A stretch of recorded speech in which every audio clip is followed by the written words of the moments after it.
refused to buy anything that wasn't American, Tyler. So I am a little bit swayed in that direction. I own Fords. I have the Ford Bronco. I own GMs. I have the Escalade.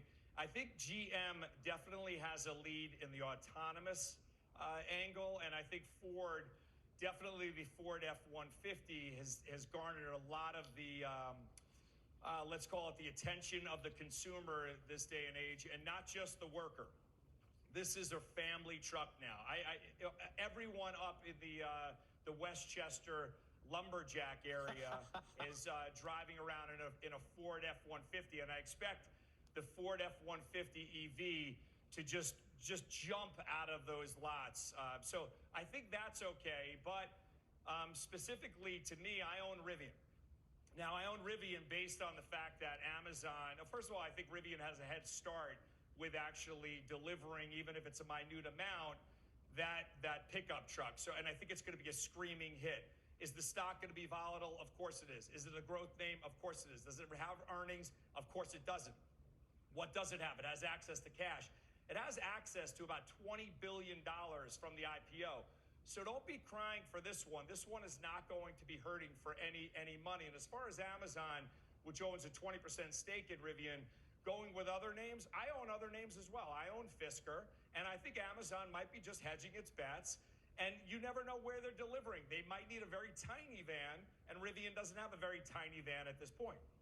Steve, I just wonder, so when we talk to people who are so confident that this is going to be a year where industrials, materials outperform, all I'm asking is where might the consensus be wrong? Because we're hearing everyone putting on the same kind of trades right now. Oh, I'm not one of those people that are extremely confident, Kelly, even though I'm never, for 30 years on Wall Street, I've never been confident. When you start getting confident, it's time to hang up the cleats and walk out of the door. I always ask people, where am I wrong when I give them my thesis? And where could they be wrong? Where I think they were wrong is that I don't think rates are going to rise nearly as fast as people think. We're struggling with that 1.75 level in the 10-year. I think that inflation, although it's been prolonged, is going to turn out to be transitory. I think supply chains are going to reopen. I don't think the Fed is going to be as aggressive as they say. I don't think rates are going to scream through the roof. That's where they could be wrong, because if rates don't scream through the roof, we've seen this act before, we've seen this play before. The movie always ends with people migrating back to the large cap tech, back to the high beta that Julia had discussed before. But does that mean that would happen again this time around?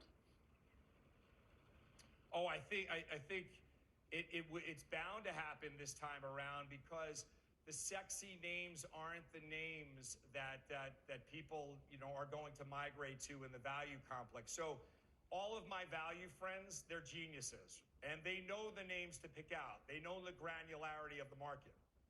Those stocks can outperform. Those stocks can double and triple. But the problem is the mainstream won't buy into those stocks because they don't understand the fundamental story, and we're in a much different environment for the overall markets.